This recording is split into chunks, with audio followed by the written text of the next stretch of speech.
안녕하세요. 살다입니다. 지금은 100세 시대라고 합니다. 동의하시나요? 우리 부부는 100세는커녕 반백의 나이를 넘어서며 이미 노화의 쓰나미에 휘말린 것 같습니다. 저는 그런 점을 두려워하고 있는 것 같습니다. 사람들은 살아가면서 실수를 많이 하게 됩니다. 여기서 실수는 인간적인 실수 말고 물리적인 실수를 말합니다. 우연히 물건을 떨어뜨린다거나 물컵을 엎는다거나 하는 실수 말이죠. 저도 남부럽지 않게 많은 실수를 저지릅니다. 제 남편은 저보다 더합니다. 우리 부부는 그 많은 실수의 가장 큰 이유가 시력에 있다고 생각합니다. 우리 두 사람의 시력이 완전 저질이거든요. 낮은 시력에 양쪽 눈의 시력 차이가 심한 부등시까지. 거기에다 언제부터인가 시작된 노화가 눈에 더 나쁜 영향을 미치고 있습니다.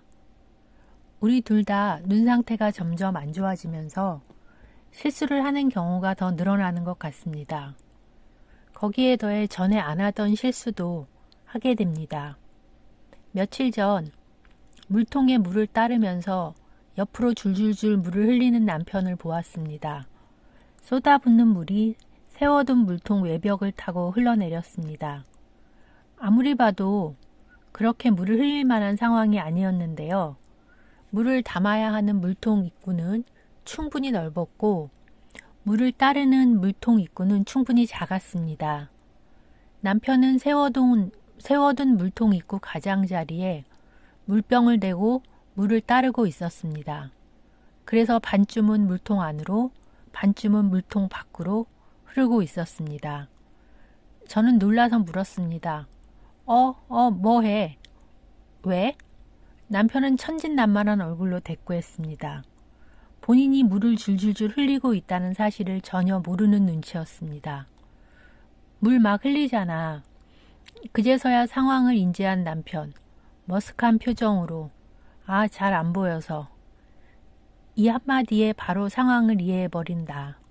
그렇구나. 척하면 척. 서로의 입장이 너무나 잘 이해되는 우리 부부입니다. 둘 다 같이 엄청난 저질 시력이다 보니 그러네요. 저는 얼마 전에 물을 따르려다 컵이 아닌 완전히 맨바닥에 물을 부어버렸답니다. 손이 미끄러진 것도 아니었습니다. 순간적으로 양쪽 눈의 초점이 따로 놀아서 벌어진 사건이었던 것 같습니다. 남편처럼 계속 물을 흘린 건 아니고 물을 붓고 바로 실수를 인지하긴 했지만 그 순간 받은 쇼크는 제법 컸습니다.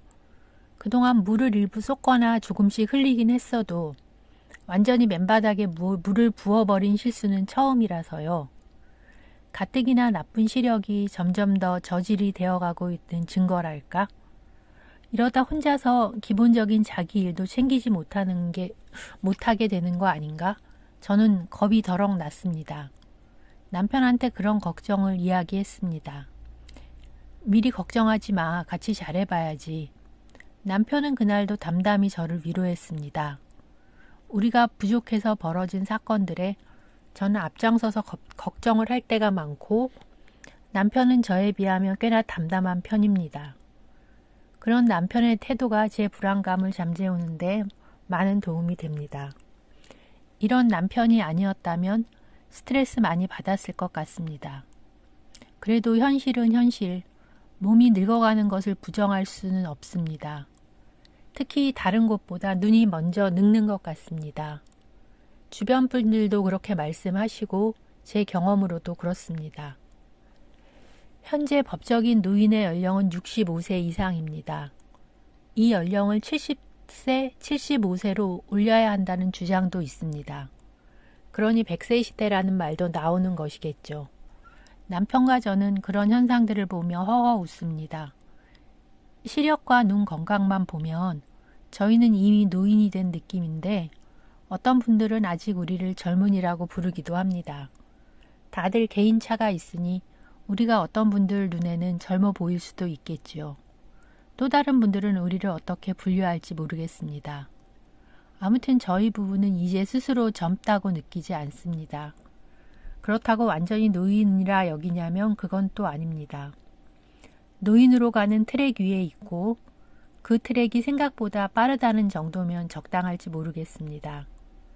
피할 수 없으면 즐기라는데 이 트랙은 피할 수 없는데 즐길 수 있을지 모르겠네요. 남편은 노인이 되는 걸 두려워 말라네요. 제게서 두려움이 느껴지나 봅니다. 노인이 되어가는 이 과정을 즐기진 못해도 두려움에 떠는 건 확실히 극복해야겠지요. 좋은 하루 되세요. 살다였습니다.